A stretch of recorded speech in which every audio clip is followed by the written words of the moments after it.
Inoki mubateru okorangu ditaurira ranenemi kananzira yoshaikwa tenzi vumaindi fambenemi handingambo fambindega duturiri kuvuvuta mirauya kateiwa wavengiwa nondieza ese aya matambuzo tenzi vumaindi fambenemi kusimandi pazororoje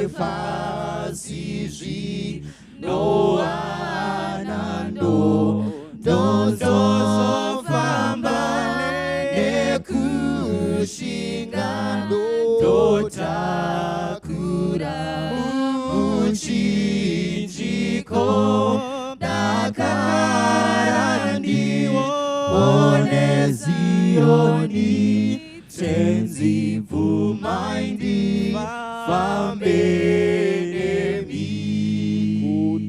kuti mandi pazororo zvepasi zvino ndowana ndozofamba nekushinga ndotakura muchinjiko dakara ndione Zioni tenzi vumaindi fambe nemi.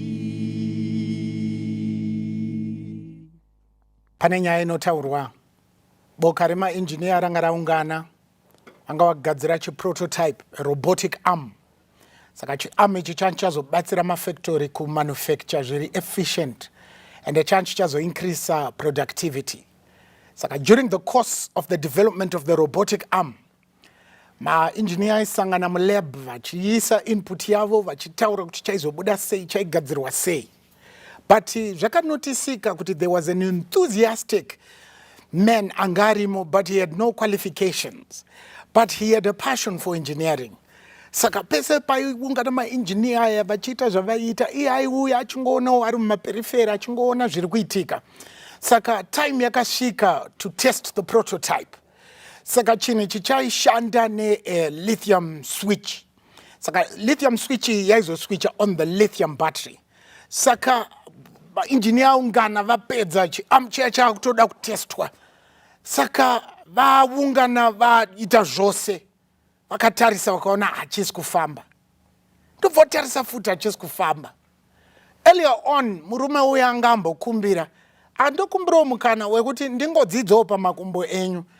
Anga arambidzwa na head engineer wacho akanzi asha panapa pakangoungana vanhu vane mapepa avo, unfortunately iwo hauna mapepa. But zvisinei aingoona ari from a distance. Vakutesta vakaona arm haisi kufamba. Vatarisa arm haisi kufamba. Ndobva tombofunga vakati maybe our design was wrong. Katidzogerei patest board. But vari kupishana nekutarisa nekufunga nekudii. Murume uya akangouya zvikanzi munganitenderawo here kuti nditaure. Head engineer ndobva mutarisa zvikanzi ndakakudza kudhara panapa pane vanhu vane mapepa. Iwe hauna bepa, you don't deserve to contribute anything. But umwe wacho akangomuti humor him. You just humor him. Musiye azvinyadzise. Ndobva murume uya atarisa zvikanzi arm yenyu kubva pamakaidevelopa makakanganwa kuti ine kamicro switch kari pasapo kanoactivatewa kuti main switch yamabatidzayo izopinda. Saka murume uya akasvika ndokuactivata kamicro switch, and guess what, the robotic arm yafamba. Zvakarwadza head engineer kuti sure tingaudzwe nemunhu asina mapepa about a micro switch. He was hurt. Titenderei ndipinde nemi mubhaibheri 1 Samuel chapter 17. 1 Samuel chapter 17. Ndichatangira pavhesi ya26 kusvika pavhesi ya29. Vhesi ya26 inoti, zvino Dhavhidhi akataura nevarume vakanga vamire naye akati, munhu unouraya muFiristia uyu akabvisa kushorwa kwavaIsraeri achapiweiko? Nokuti muFiristia uyu usino kudzingiswa ndianiko unoshora hondo dzaMwari mupenyu? Vanhu vakamupindura saizvozvo vakati, munhu unomuuraya uchapiwa chokuti nochokuti. 28. Zvino Eliab mukoma wake mukuru akanzwa achitaura navarume avo. Eliab akatsamwira Dhavhidhi akati, waburukirei pano iwe?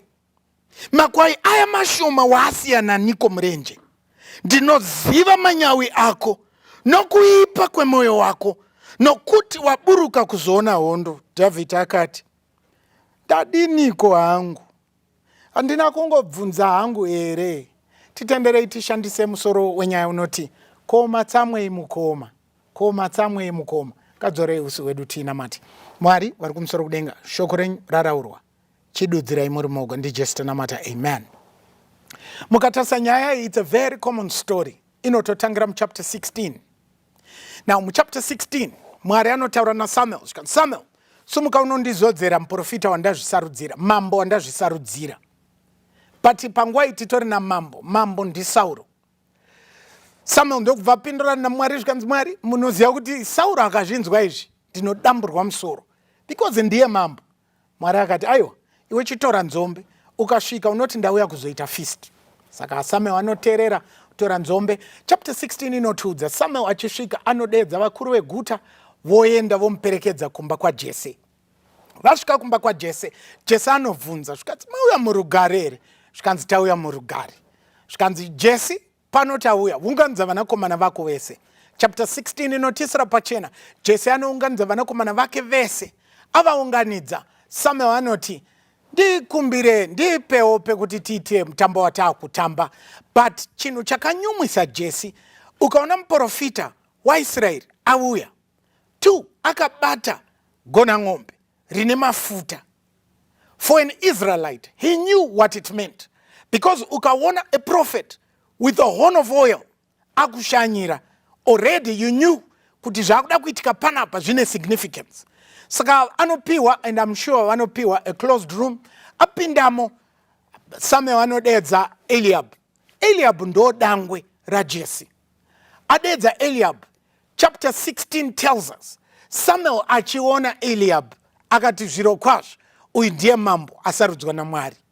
Mwari opindura Samuel omuti Samuel, ini handisi munhu, handitarisi kunze asi ndotarisa mumwoyo. Pane chirahwe chiripo because chirahwe chinozorapanurwa na chapter 17.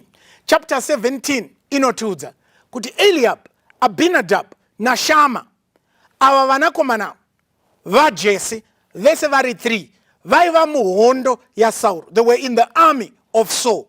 But mukadzokera ku chapter 9 ya 1 Samuel pa verse ya 2 inoti, and Saul was the tallest man in Israel, and the next tallest man was shoulder high. Saka Saul was the tallest. The next tallest man in Israel angari shoulder high to Saul. And guess who it was? It was Eliab. That's why Samuel panona Eliab anoti sure ndiye mambo asarudzwa naMwari, because it was Samuel anga akazodza Saul. Saka achiona Eliab akati surely he's the man. But Mwari anomuti aiwa ndamutarisa haasiri. I have looked at his heart and his heart is not pure. Saka Samuel anoudzwa kunzi udzako Eliab abude. Saka Eliab anonzi Eliab budako, but pauri kubuda dedza Abinadab. Order yacho yaitoti Eliab, Abinadab yoti Shama. Ava vatatu vanga vari muhondo. Saka Eliab anonzi budako dedza Abinadab. Abinadab achiuya anoita the same thing.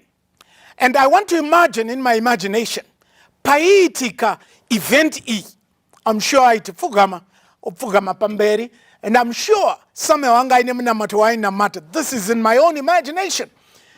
Mwari kana ari murume wamazvisarudzira zviratidzei. Gona ng'ombe harina kupfachuka mafuta. Zvikanzi Abinadab, sumukako buda dedza Shama pauri kubuda. Now Abinadab paanobuda achidedza Shama, ndoda kuti muimagine nini. Munofunga kuti Eliab akaita sei paakaona Abinadab achibuda.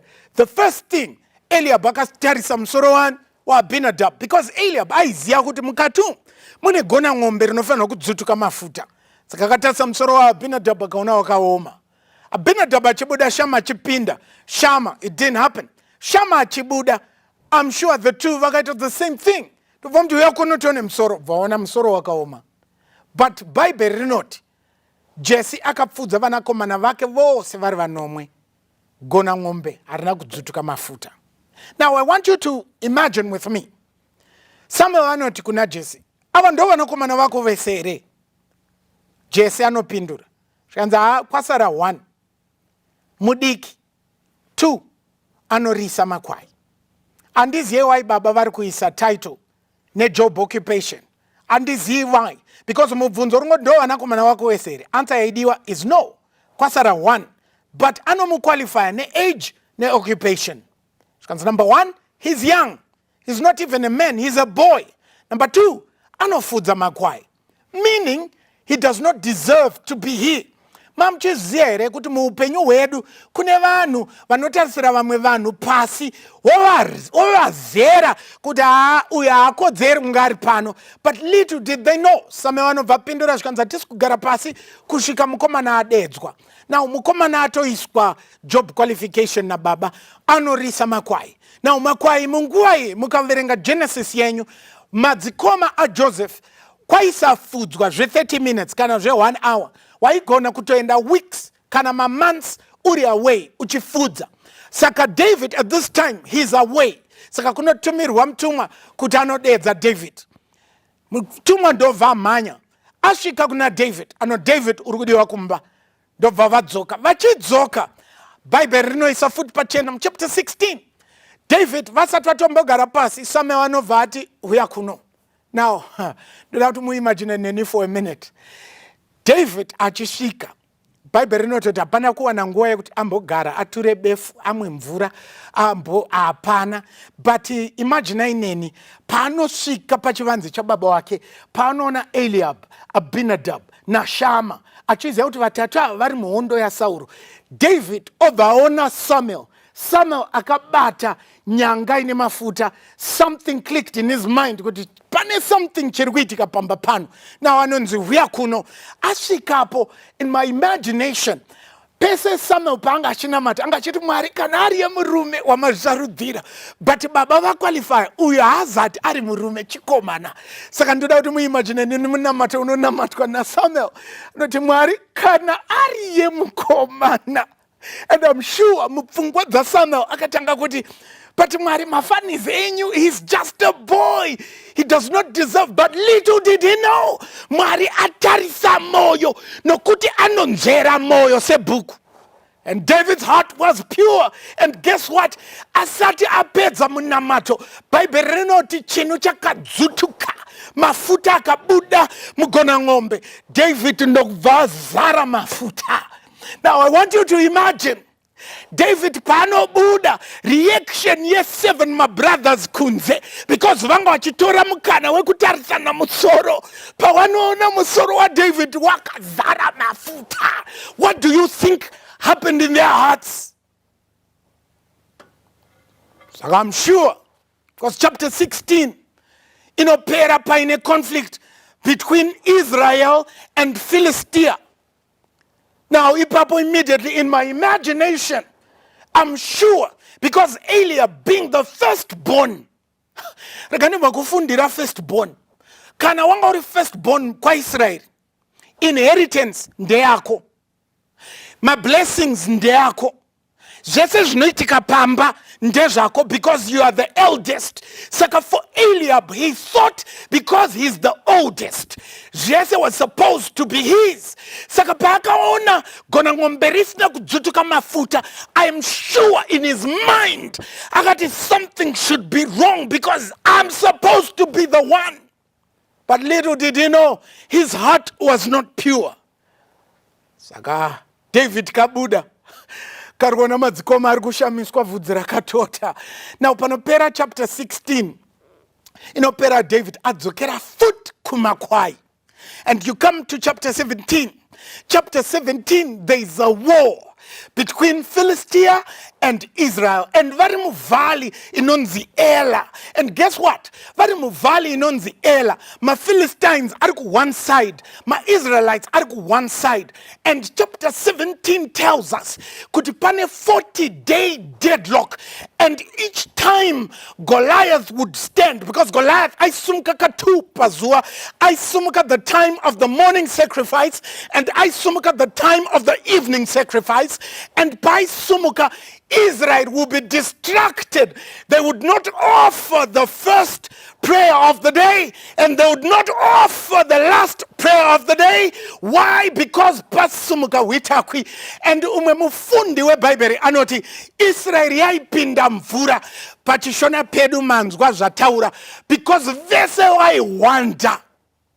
Chapter 17, andiziyewo kuti baba vakafunga chii kwakudedza chikomana zvikanzi chikomana uya kuno ndoda kuti uende unoona kuti madzikoma ako ari kudii. Ndiri kunzwa kuti kune hondo yaane 39 days dza 40.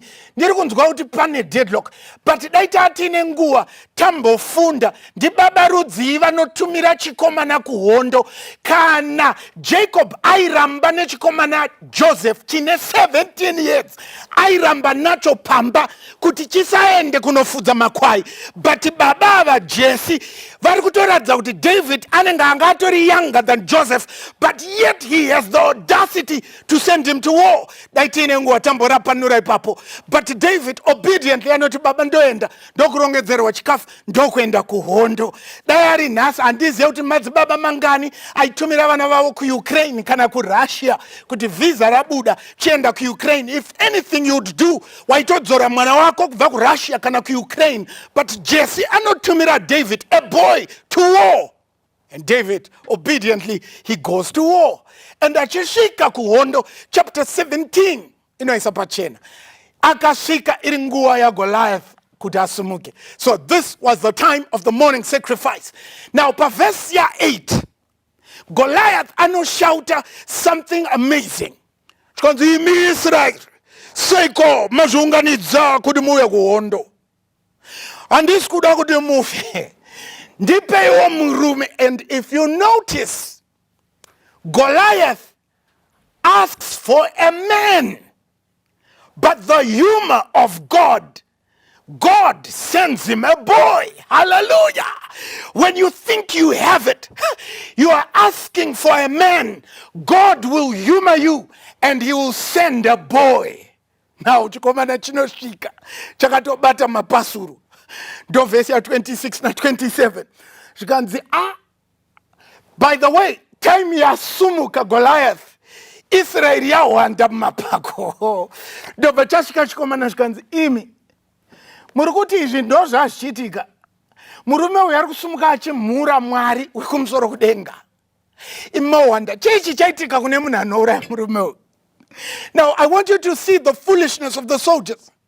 They indulged the boy. Pane kuti mushamisikane kuti uri kudei kuhondo shamwari kunopisa dzokera kumba. Zvikanzi shamwari mira tikuudze, achamuuraya, achapiwa mari, mhuri yavo ichabvisirwa tax, and as if it's not enough, mambo achamupa mwanasikana wake. You are telling a boy. Shikana David, okay, I can do it. Now ipapo Bible rati verse 28 na 29, Eliab akanzwa wherever he was hiding, ndovanzwa kuti iri voice rechimfana changu ndokubva abuda. And I want you to notice the words he uses. Number 1, Bible rati akatsamwira David, akatouya aine hasha. Zvikanzi mufana uri kudei panapa. Nai mukoma, it's been 40 days, 1 month, 1 week, 3 days, makanyarara. Zvikanzi uri kudei panapa. Ndobva adzokorodza sababa vake, ndobva aisa futi job title. Zvikanzi wasiya nani tumakwai, wasiyana nitumakwai tushomanana tukababa wedu.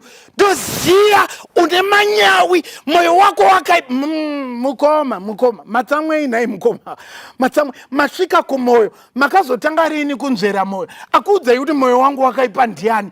Samuel paakaedza kukuzodzai, handi Mwari akatotarisa moyo wenyu akaona kuti moyo wenyu ndo wakaora, azokuudzai kuti wangu wakaora ndiani. Zvikanzi moyo wako wakaipa ende une manyawi, zvinoburitsa pachena. Zvakarwadza mukoma paakaona vhudzi remufana richierera mafuta. Rega nditaure newe nhasi, mumhuri wakafunga kuti sezvo uri dangwe, sezvo uri wakaenda kuchikoro, zvese is supposed to come to you. Ndiwe unofanirwa kuita mota yakanaka, ndiwe unofanirwa kuita imba yakanaka, ndiwe unofanirwa kuleada pazvese. But in this case wadzva zvanzvenga zvakaenda pachimfana chinorisa makwai, imi muri muarmy.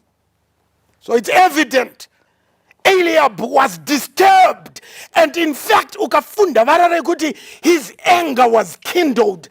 Sezvinoita bhuru ratsamwa, you could actually smell the anger out of his nostrils. Nai mukoma makatsamwei nai mukoma. Ende chinzwa mhinduro yemufana zvikanzi nai mukoma, is there not a cause? Zvikanzi inga ndangovhunza, ndakanganisa papi, ndangovhunza, because I have noticed kuti it's been 40 days and you've been quiet quiet. Nasi Mwari anotsvaka varume nevakadzi who will say, we are fed up of this noise.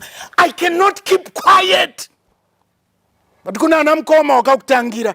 And when you stand up to confront the status quo, vanokubvunza kuti uri kubva neku.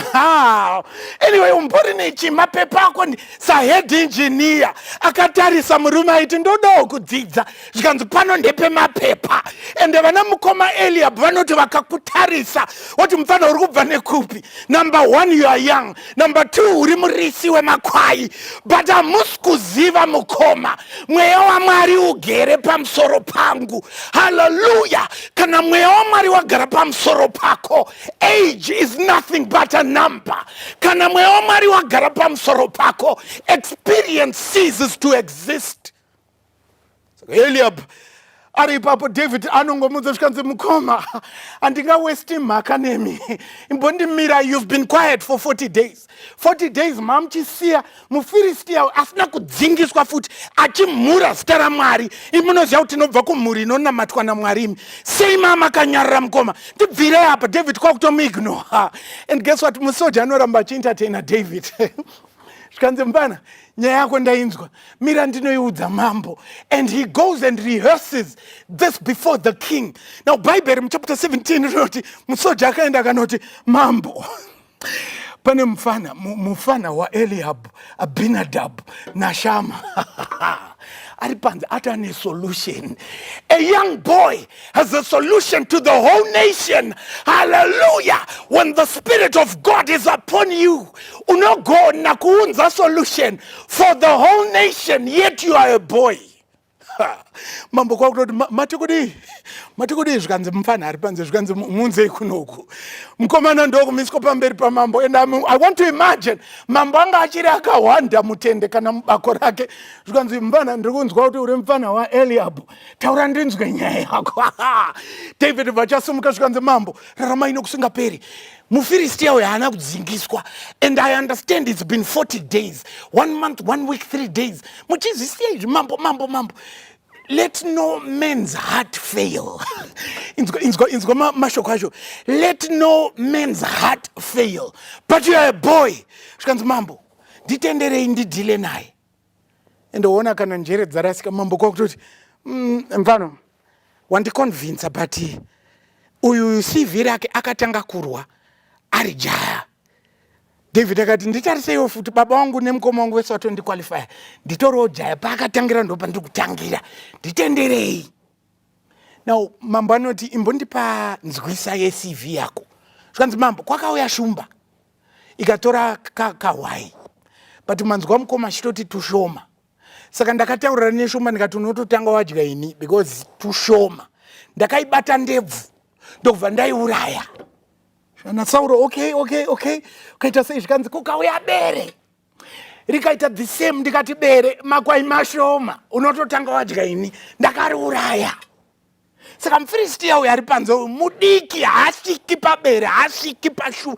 And shumba yakasika ishumba chaiyo yayaruka because haiti ndebvu iri kambwanana. Saka ishumba shinu zvika ndakaiuraya. Dai muchizomboona vanofunda shumba kuti izoita main haiti yayo chete. Na David mukoma namushwa zvazviri gedhe but akaiuraya. Saka ane knowledge yaMwari. Ndikani mbokufundirai ukazoya kumuHebrew ukataura kuti I know my God. Knowledge kuchiHebrew kana kuti kuvaHebheru vara rinoti knowledge, haisi experimental knowledge yatiinayo isusu. Ekuti Genesis 1 verse 1 pakutanga Mwari akasika rega tiende kuna zvakazarurwa chapter 3 aiwa experimental knowledge. Knowledge kumuHebrew inoreva kuti ndakamunzwisisa, ndikagara naye, ndakumuziva. Saka David ari kuti I have an intimate knowledge with my God.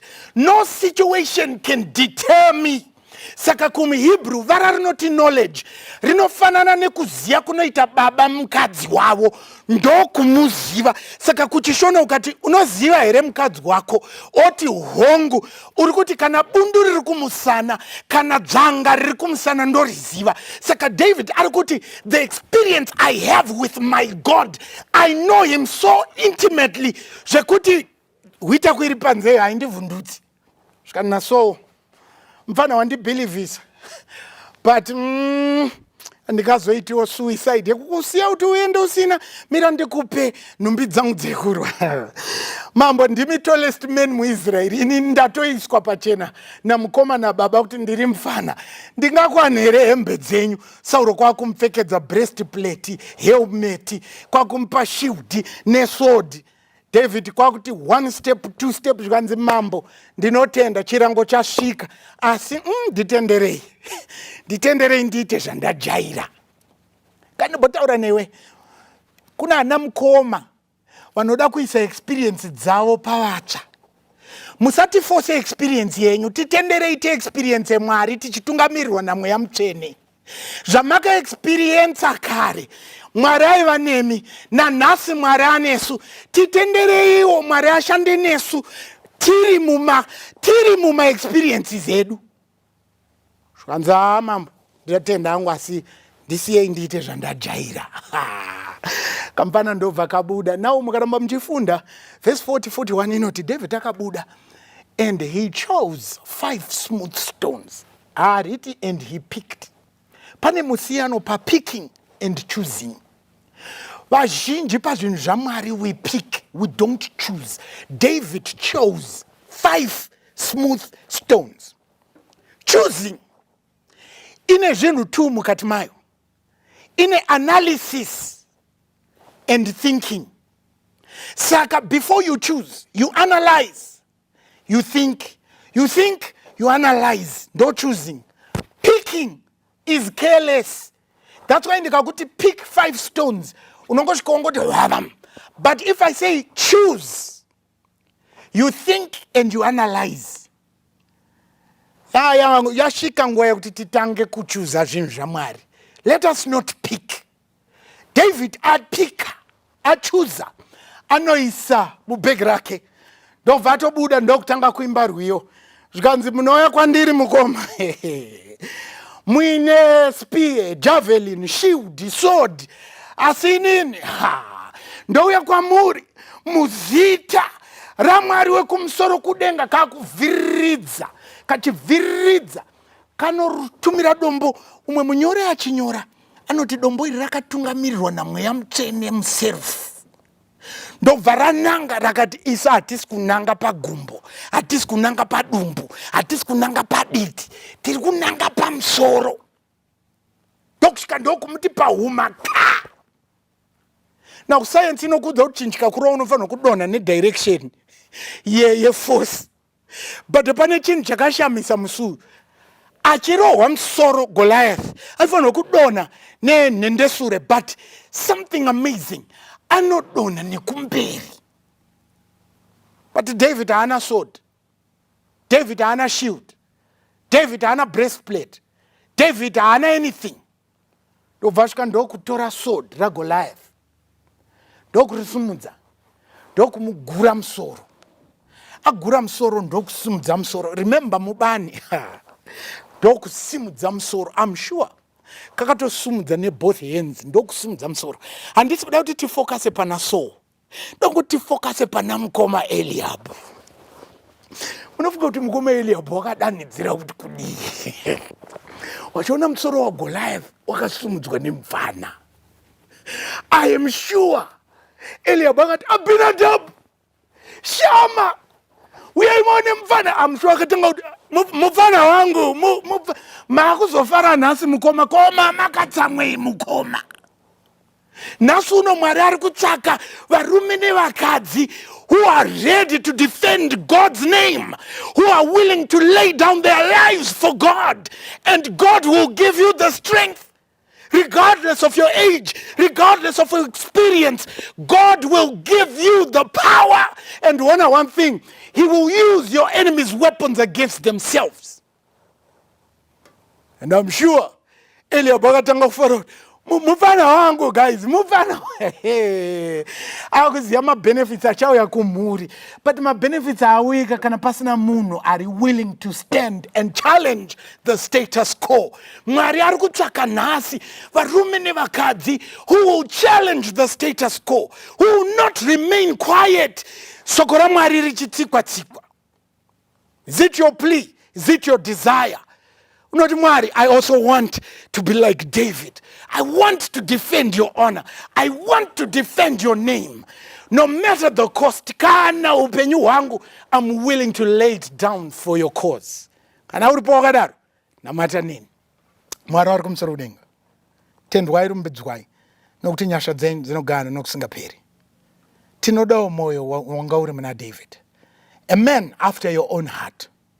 Regardless of his age. Regardless of his occupation. Mwari makamutungamirira because his heart was pure. Create in us a clean heart, O Lord. Nesuo, we want to be men and women after your own heart. Zvinogoneka bedzi kana imagara matiri nesu mamuri. Nyasha dzenyu nerudo rwenyu Mwari. Zvibvisewo godo ringange riri matiri. Kune vamwe vanyowani vachapinda muministry, mumission. Isu vekare vana Eliab. Tichifunga tine experience. Togona kuvagumbutsa. Togona kuvagumbura. Bvisaiwo mweya wegodo. Bvisaiwo mweya wekuzvitutumadza. Bvisaiwo mweya wekuzvida. Timire upon thus saith the Lord. Motirangaridza. Basa iri nderenyu. Imi moga ndimunogona kuti pasimba. Zvose zvaitwa zvapera. Basa iri rapera. Tose tichafara. Tanamata kwete nomuzita asi mzita rinogara nokusingaperi. Ratakapiwa pasi pedenga kuti tikadana naro tinoponeswa. Zita riri raJesu. Anotenda wose ngati amen. Soko rakanaka kunesu vafambi apo tinoenda pasipo asi muponesi achazouyaje kutonga umambo wakewo ariku uya nekukasika Jesuje arikudzoka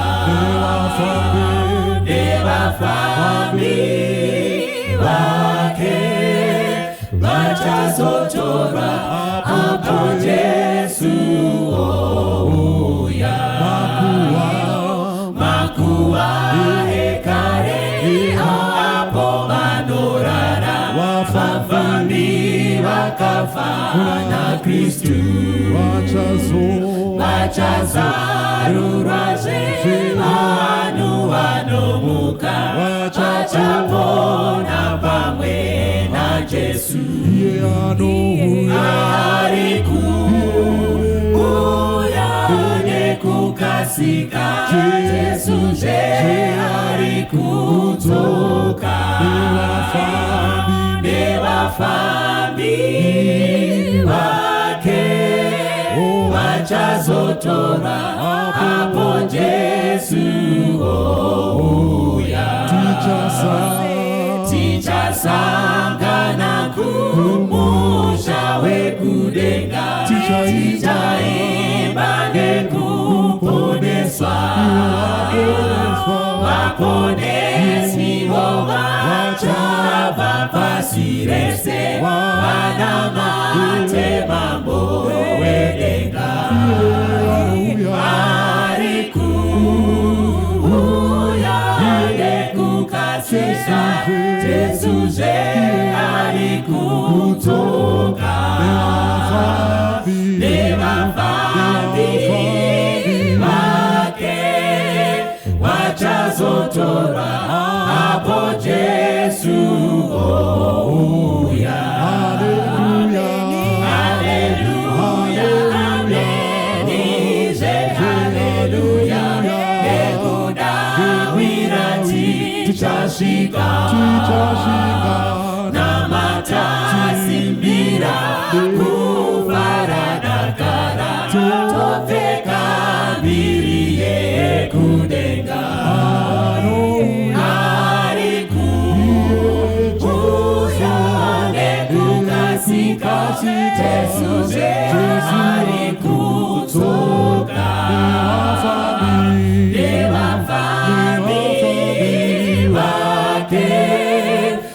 wachazotora hapo Yesu uya. Haleluya, haleluya, amen ije haleluya, dekudawirati tashika